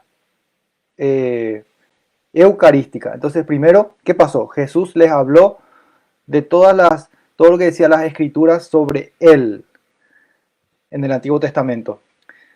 Y obviamente después seguramente les fue aclarando otros puntos de la enseñanza que él daba antes de ser crucificado. Y luego, ¿qué viene? La liturgia eucarística. La Eucaristía. Tomó pan, lo bendijo, lo partió y se lo iba dando. ¿Y qué pasó acá? Entonces se les abrieron los ojos y lo reconocieron, pero él desapareció de su vista. Entonces Jesús aquí quiere quedarse con nosotros en la Eucaristía. Él está presente en la Eucaristía, es lo que nos está enseñando. Nosotros, entonces, eso que tenemos acá es una fotografía de una misa. Es lo que llamamos misa. El culto cristiano por excelencia, el centro de la vida cristiana. Un cristiano no es cristiano si no tiene Eucaristía en su vida. Por eso es muy triste lo que hacen los hermanos separados, que inventan iglesias como este pastor Israel Uribe, que abre su propia iglesia en su patio, en su vereda, no sé, y empieza a predicar lo que a él se le viene en gana, lo que él escucha de Discovery Channel, de National Geographic.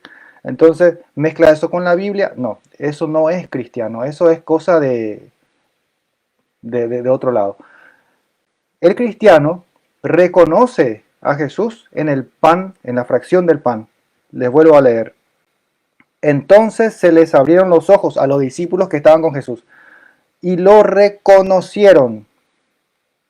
Reconocer a Jesús en el pan, en la fracción del pan, en esa liturgia eucarística es fundamental para la vida del cristiano.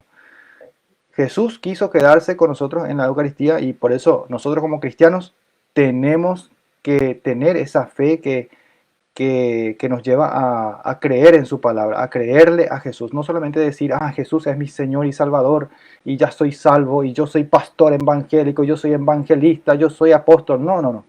El cristiano tiene que reconocer con humildad que Dios también quiso ser humilde y quiso quedarse en el pan, en el vino, así como Jesús mismo nos enseña en Lucas 22. Entonces, eso es lo que quería agregar, Diego, para mostrar que sí está en la Biblia también. Sí, es correcto, está en la Biblia. Una cosita más que quería agregar antes de pasar a la liturgia de la Eucaristía, ¿no? Es una corrección para nosotros los católicos, ¿no? Vieron que cuando hacemos, bueno, se canta el aleluya, nos hacemos la señal de la cruz en la frente, una chiquita, luego en la boca, y una en el pecho, ¿no? Y ahí tenemos que responder algo, ¿no? Nosotros los católicos en esa parte tenemos que decir gloria a ti, Señor. Muchos lo confunden, ¿sí? Y cuando termina el Evangelio, ahí decimos gloria a ti, Señor Jesús, y lo agregamos ahí, ¿sí? Porque muchos tienen una confusión en esa parte cuando estamos en la misa, ¿no? Nunca saben si va Jesús al comienzo o al final. Bueno, que la palabra Jesús va siempre al final, cuando el sacerdote termina de leer el Evangelio, ¿no? Es un dato de color, pero importante para tenerlo presente. Exacto, exacto. Bueno, y después, bueno, ¿cómo sigue? Una vez que el sacerdote nos explica el Evangelio, ¿no? Que es lo que llamamos la homilía, comenzamos la liturgia de la Eucaristía, en el cual lo que vamos a hacer, el sacerdote en realidad, rezamos con él, es el credo, ¿no? Que es la confesión de nuestra fe, ¿sí? Luego de rezar el credo, tenemos la oración de los fieles, en el cual rezamos ahora unos por otros y pidiendo por las necesidades de la comunidad, ¿sí? Ahora, la liturgia de la Eucaristía se comprende de tres partes. Una que se llama rito de las ofrendas, luego la segunda parte que se llama gran plegaria eucarística, y por último, el rito de la comunión, ¿sí? Acá es donde entran las ofrendas de pan y de vino, ¿no? Que es la presentación de los dones, ¿no? Acá el pan y el vino se transformarán en el cuerpo y la sangre de Cristo, ¿sí? Y se realiza además también con la presentación de las ofrendas de pan y vino la colecta, que es a favor de toda la iglesia, ¿no? No es como muchos piensan que esa colecta va para que el sacerdote se compre, no sé, un coche nuevo, no, es para los gastos de la iglesia, ¿no? Sí. Y bueno, ahí también cuando es el tema de las ofrendas, también tenemos que ser conscientes que nuestra iglesia también, las iglesias particulares necesitan de nuestra ayuda, ¿no?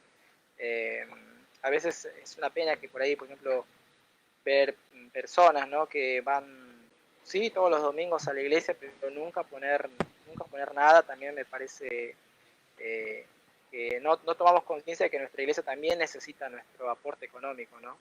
Y bien, los sacerdotes no es para ellos, sino que es para el mantenimiento de la iglesia, porque la luz, el agua, las velas que se compran, el incienso, todo eso tiene un gasto, ¿no? Entonces, por ahí invitar a la reflexión, ¿no? Que cuando volvamos a misa ahora también seamos generosos con nuestras comunidades, ¿no? Porque es para todos, no es para el sacerdote, ¿no? Como muchos se imaginan. No, claro, además que si te pones a contar cuánta plata sacan de las colectas, es muy poco dinero. Sí, hay gente que da ofrendas aparte, pero tampoco es tanto dinero como piensa la gente, no es así, porque de hecho la iglesia no pide diezmos, la iglesia no tiene esa costumbre de pedir diezmos, como lo hacen los protestantes, que ellos basan su predicación muchas veces en la importancia de diezmar. Sin embargo, eso es predicar otro evangelio, eso no es predicar el evangelio de Jesús. Jesús y los apóstoles nunca pidieron diezmo. Entonces la iglesia tampoco pide diezmo.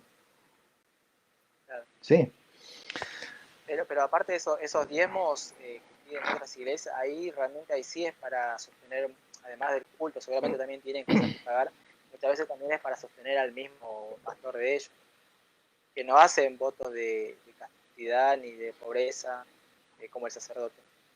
claro, los pastores no tienen realmente ninguna disciplina que seguir. Ellos se, se guían por lo que ellos piensan que es el Espíritu Santo que les está guiando, según su parecer. Pero bueno, ya ellos verán después cómo les va en el juicio. Una persona que, una persona que se sale de la iglesia y empieza a predicar cosas que no son, bueno, nosotros qué podemos hacer? Nosotros lo que podemos hacer es enseñar lo que está escrito y enseñar lo que es la doctrina de la iglesia, la doctrina apostólica, la doctrina cristiana. Entonces, si hay personas que no les gusta, que se quieren hacer pastor, como ciertas personas que están mirando el video, entonces eso es ya cosa de ellos, nosotros no, ¿qué podemos hacer? Entonces después, ¿cómo, Claro, cómo seguro. continúa, Diego, el tema de la misa? Bueno, una vez que entraron las ofrendas de pan y de vino, que también se hizo la colecta para nuestra iglesia, el sacerdote va a extender las manos sobre el pan y el vino y acá invoca al Espíritu Santo para que el Espíritu Santo con su acción transforme ese pan y ese vino en el cuerpo y la sangre de Jesús. Este momento exactamente se llama epíclesis, y ese acto que hace el sacerdote que convierte esas especies en el cuerpo y la sangre de Cristo se llama lo que es la transubstanciación, ¿sí? En el cual se cambia, ¿cómo decírtelo? A ver si me ayudas. Que el pan ya deja de ser La, pan y el vino deja de ser vino.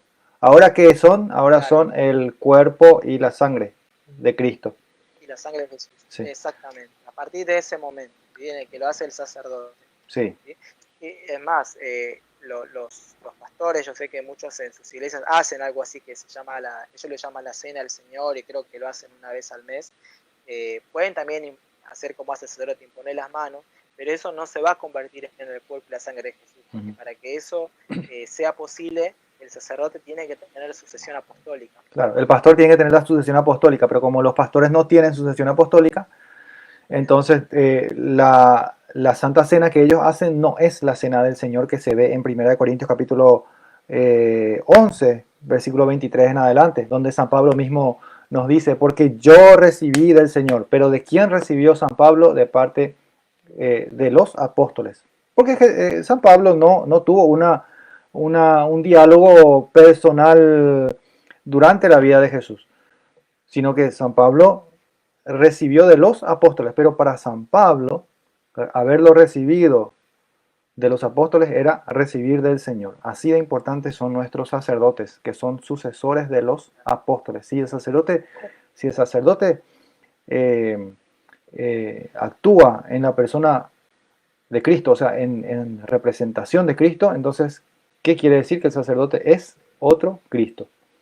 Él está ahí en representación de Cristo, llevando a cabo la fracción del pan y, bueno, todo lo que es la misa. Entonces nosotros debemos nuestro respeto a los sacerdotes. Pero bueno, si alguno de repente falla, hay que saber hablarle, hay que saber decirle. Me parece que te estás equivocando en esto y en esto. Y ya, y punto. Que no es razón para salirse de la iglesia porque un sacerdote de repente falló en algo. No es razón. Uno es cristiano porque uno sigue a Cristo. Uno está en la iglesia porque uno sigue a Cristo, no porque uno sigue al sacerdote. Se puede, de hecho, se cambian y se cambian y se cambian los sacerdotes en las parroquias. ¿Cierto o no? Sí, es así, es así. Muchos se van por eso, lastimosamente, ¿no? Sí. Por ahí no coinciden con algo con el sacerdote, que les dijo algo, y bueno, muchos lastimosamente se van, ¿no? Sí. Pero bueno, no es la idea eso. Nosotros estamos en la iglesia por Cristo, ¿no? Y aparte, si te vas a ir a otra iglesia, no vas a tener el cuerpo y la sangre de Jesús, ¿no? No vas a tener. Solamente la misma. No, de hecho, mira, te quiero leer algo que es de la época de Lutero. Dice, bueno, Lutero tenía un discípulo que se llamaba, de apellido Melanchthon. Entonces, Melanchthon, discípulo de Lutero, decía, él se oponía a la adoración al Santísimo Sacramento, cosa que los católicos, claro está que ya lo hacían en aquellos tiempos, así como nosotros ahora. Melanchthon, entonces, él se oponía a la adoración del Santísimo Sacramento. ¿Está? Y él dijo, Melanchthon dijo esto: Cristo instituyó la Eucaristía como memorial de su pasión. Adorarlo no es más que idolatría. Eso es palabra de Melanchthon. Entonces, de ahí que los protestantes, ellos siguen la doctrina de Lutero, ellos siguen la doctrina de Melanchthon, no siguen la doctrina de Cristo, y ellos creen lo que Melanchthon dijo, que, que adorar a Cristo presente eh, en el pan y en el vino es idolatría. Entonces, por eso es que hoy vemos, Diego, muchas iglesias protestantes que no tienen Eucaristía diaria, tampoco tienen Eucaristía semanal o Santa Cena, como ellos le llaman, tienen una vez al mes la Santa Cena. Entonces, ¿qué quiere decir eso, Diego? Que su evangelio, su prédica, no se centra en la Santa Cena. Es algo secundario, es algo que ellos hacen por, por, por no decir que no hacen. No sé si me explico. Ellos hacen eso, Sí, hacen eso de una forma como que, bueno, mejor lo hacemos porque, o si no van a decir que no lo hacemos. Entonces para ellos no significa nada, absolutamente nada. Simplemente están recordando que Jesús murió en la cruz, y bueno, eso es anatema y fue declarado anatema en el Concilio de Trento allá por el año 1550 más o menos. Dice así el Concilio de Trento: si alguno dijere que el sacrificio de la misa solo es de alabanza y de acción de gracias o mera conmemoración del sacrificio cumplido en la cruz, acá está. Si alguno dijere que es una simple conmemoración, un simple recuerdo del sacrificio cumplido en la cruz, pero no es propiciatorio, o que solo aprovecha al que lo recibe, y que no debe ser ofrecido por los vivos y los difuntos, por los pecados, por las penas, por las satisfacciones y otras necesidades, sea anatema. Entonces, esa doctrina de Lutero ya fue anatematizada por la Iglesia de Cristo. Es una doctrina diabólica. Decir que es solamente simbólico el pan y el vino es anatema, es una doctrina que no es cristiana. Vos sabés que inclusive los testigos de Jehová realizan la Santa Cena una vez al año nada más, para la época de la Pascua. Una vez al año, sí. Sí, sí. Y bueno, es lo que pasa cuando uno se aparta del cuerpo de Cristo, uno se queda sin pastor. ¿Y qué pasa con la oveja que se queda sin pastor? Se pierde, se descarría. ¿Quién es el pastor que cuida a la iglesia universal, a la iglesia católica? El sucesor de Pedro. Y todos nuestros obispos también, que están en comunión con él. Y bueno, entonces eso pasa cuando vos te vas de la casa y no sabes qué hacer, querés hacer algo parecido, pero vos no sabes cómo se hace, entonces empezás a inventar maneras de tratar de hacer lo mismo, pero no estás haciendo lo mismo y tampoco tenés el poder de hacer lo mismo. Bueno, nos habíamos quedado para no irnos del tema, y aparte porque ya se está haciendo, ¿no? Las 2 horas, hoy nos pasamos un poco más. Nos pasamos otra vez. Habíamos quedado donde el sacerdote ya convirtió el cuerpo y la sangre de Jesús, ¿sí? Ahí el sacerdote, luego de eso, hace una oración de intercesión en donde ofrece este sacrificio de Jesús en comunión con toda la iglesia, y acá se pide tanto por el Papa, por los obispos, por los difuntos y también por todos nosotros, ¿no? de todo, bueno, también para que sigamos viendo nuestras oraciones por el Papa Francisco, ¿no? Que ahora esta semana tengo entendido que se van a abrir de vuelta las iglesias en Europa y el Vaticano ya se está preparando con todo, ¿no? Así que bueno, a rezar por el Santo Padre y para las personas que van a tener la dicha de volver a misa, ¿no? Luego de esto, bueno, el sacerdote lo que hace es ofrecer al Padre el cuerpo y la sangre de Jesús, donde él pronuncia estas palabras, ¿no? Por Cristo, con él y en unidad del Espíritu Santo, todo por los de los siglos. Amén. ¿Sí? Esa parte se llama doxología. El sacerdote ofrece al Padre el cuerpo y la sangre de Jesús. Luego de esto, rezamos el Padre Nuestro, toda la asamblea es el Padre Nuestro, en el cual hay que aclarar que al final del Padre Nuestro no se dice la palabra amén. ¿Sí? Muchos por ahí acostumbrados, ¿no? De tanto que lo rezamos, pero el Padre Nuestro dentro de la misa, cuando termina, no se dice el amén. ¿Sí? Y bueno, después tenemos lo que es la parte de la comunión, ¿sí? En el que ya, bueno, ya nos alineamos con sus palabras, ¿sí? Ya está el cuerpo ahí, la sangre de Jesús. Bueno, nos acercamos con alegría, con devoción a recibir el cuerpo y la sangre de Jesús, el pan de vida, ¿sí? Y recordemos lo que dije al comienzo, ¿no? De que cuando vamos a comulgar también tenemos que ir a comulgar en gracias. No podemos ir solamente a comulgar porque, bueno, lo hacen todos, ¿no? Sino que tenemos que ser conscientes de que estamos yendo a recibir el cuerpo y la sangre de Jesús. Eso es muy importante, revisar cómo está nuestra alma, nuestra situación con Dios, ¿no? Si hace mucho no nos confesamos, ir a confesarse antes de ir a recibir el cuerpo y la sangre de Jesús, ¿sí? No podemos ir así nomás, ¿sí? Voy a ir porque mis compañeros que están al lado se van a dar cuenta de que estoy en pecado. No. Me quedo ahí, hago mi oración, pero bueno, pidiéndole a Dios de que pueda ir en gracia, ¿no? Esto se ve mucho lastimosamente, ¿no, Javier? Sí. Bueno, tenemos que ser conscientes, como decías, tenemos que tratar de, bueno, primeramente, no vivir de una forma que no sea cristiana. Para empezar, primero eso. Y en consecuencia de eso, ir puliéndonos y tratar de no caer más.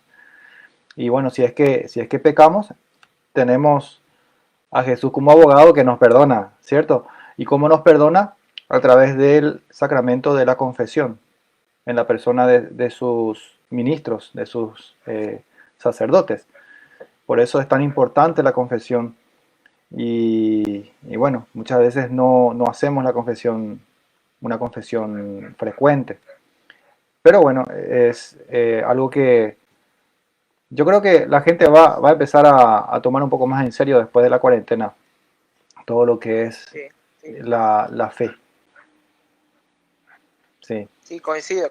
Ojalá que los que estén escuchando este programa puedan tomar conciencia, ¿no? De cuando volvamos a misa, mira, si hace mucho que no me confieso, bueno, es el momento, ¿no? Antes de ir a recibirlo a Jesús, después de mucho tiempo, poder ir a confesarse. Exacto. Bueno, una vez que comulgamos, que recibimos el cuerpo y la sangre de Jesús, hacemos nuestra oración, ¿no? Donde damos gracias a Jesús por haberlo recibido, ¿no? Y pedimos que nos ayude también a vivir en comunión con Él. Y luego de esto, bueno, ya es, además de los mensajes que da el sacerdote, ¿no? Para la comunidad, ya es la bendición y la despedida, ¿no? Sí. Donde también nos envía, ¿no? A poder proclamarlo a las personas que conocemos, a vivirlo en nuestro día a día, ¿no? Entonces, más o menos, bueno, con esto esperemos haber podido responder un poquito las partes de la misa, que en realidad lleva más tiempo explicar parte por parte, pero bueno, por lo menos para dar una idea de que la misa se divide en estas dos grandes partes, ¿no? Que era la liturgia de la palabra y la liturgia de la Eucaristía. Claro, además cuando termina la misa, antes del Concilio Vaticano II, ¿qué decían los sacerdotes? Decían en latín, ite missa est, que significa vayan, esta es su misión, o vayan a misionar, ¿sí? ¿Cuál es la misión? La misión que nos encomienda Jesús en Mateo 28, 19, 20. Id pues y haced discípulos a todas las gentes, bautizándolas en el nombre del Padre y del Hijo y del Espíritu Santo. Bueno, esa parte de bautizar van a ser los sacerdotes. Pero acá está la parte que nos toca a los laicos, acá. Enseñándoles a guardar todo lo que yo les he mandado. Entonces, esa es la misión. Tenemos que estar conscientes de que al salir de la misa no es que uno tiene que olvidarse de que uno fue a misa y continuar una vida a lo loco. No es así. Uno tiene que ir y cumplir con la misión que Jesús nos encomienda. Por eso el sacerdote antes decía, ite misa est. Entonces, para que tengamos en cuenta también. Bien, estamos ya llegando a las 2 horas, Diego. Tenemos que cerrar el programa. Sí, Sí, no, recordarle primero si hay mensajes, si hay alguno que esté para leer, y también recordarnos, Javi, qué tenemos las próximas semanas, ¿no? Para que la gente se enganche también. sí, un momentito me fijo, porque acá tengo mi agenda. Pero esta semana tenemos varios videos que vamos a ir grabando. Ay, ay, ay, no tengo acá, no sé dónde puse, pero por ejemplo bueno, vamos a estar el jueves, vamos a estar en vivo creo que con Nora, el viernes también vamos a estar en vivo, si no me equivoco, con Max Roper, que es un apologista que vive en Estados Unidos. Y el sábado vamos a estar con el fraile Marcelo Sosa. Así que tenemos una semana ocupada otra vez a partir del jueves. De todos modos voy a ir anunciando en la página a medida que se vayan acercando los días para que la gente se acuerde y se pueda sintonizar con nosotros. Sí. Sí, y recordar también que estos videos que están grabados también vos los dejás en la página de YouTube, ¿no? También que Rescate Apologética Católica, y bueno, también en la misma página de Facebook. Así mismo. Acá está el programa. El 20 de mayo vamos a estar hablando con Max Roper Calvo, que es apologista católico, como ya dije, desde Nueva York. Él va a estar hablándonos sobre los 5 puntos calvinistas, el fundamento de la fe calvinista, que es la base de la fe de los bautistas, por ejemplo. Va a estar hablándonos él sobre esas cosas, los 5 puntos calvinistas. El 21 de mayo vamos a estar en vivo con Nora. A las 8 de la noche vamos a hablar nuevamente sobre el rosario y cómo rezar el rosario. La vez pasada ya explicamos dónde está el rosario en la Biblia. Bueno, ahora vamos a tratar de explicar cómo hay que rezar el rosario. Nora tiene mucha experiencia en eso porque dirige grupos de oración ahí en el hospital donde trabaja. Y bueno, Claro. ella va a compartir eso con nosotros. El 22 de mayo vamos a estar con el fraile Marcelo Sosa. Él va a hablarnos de María como madre de la iglesia y madre de Dios. Así que importantísimo. Todos los temas son muy importantes, muy lindos. Y les quiero pedir, por favor, que le den compartir a las publicaciones nuestras, sea lo que sea. Si les gustó una publicación, traten de compartir, así van a estar ayudándonos en esta tarea, en esta misión que se llama Rescate. Y bueno, si quieren hacer preguntas, hagan sus preguntas, pueden hacer las preguntas al privado y nosotros vamos anotando las preguntas y después desarrollamos las respuestas en los programas de los domingos, como ya venimos haciendo. ¿Está, Diego? Así es, Javi. Bueno, otra vez un gusto haber compartido este tiempo con vos. Bueno, será esta otra edición, y bueno, a toda la gente, bueno, sigamos en oración, sigamos rezando, cuidémonos, ¿no? Por esta situación, y bueno, sigamos también formando, ya que estamos en casa, también aprovechemos, ¿no? Por ahí leamos un poco más la Biblia, si no la hacíamos hace mucho, también recemos en rosario, ¿sí? Que durante este tiempo nuestra fe se fortalezca mucho más, ¿no? Para que cuando salgamos de acá, ¿no? Salgamos renovados, distintos y podamos volver a ir a la Santa Misa, que muchos queremos, ¿no? Así Extrañamos mismo, mucho eso realmente. así Así que bueno, mismo. Javi, gracias otra vez por el espacio y bueno, para cuando gustes estamos acá. Y bueno, a toda la gente que nos estuvo siguiendo, bueno, muchas La gracias iglesia por católica es habernos la que Cristo acompañado y fundó, bueno, la será secta hasta la otra quieren edición. destruir. ¿Y tú qué haces? ¿Por qué no me das una mano? ¿Y tú?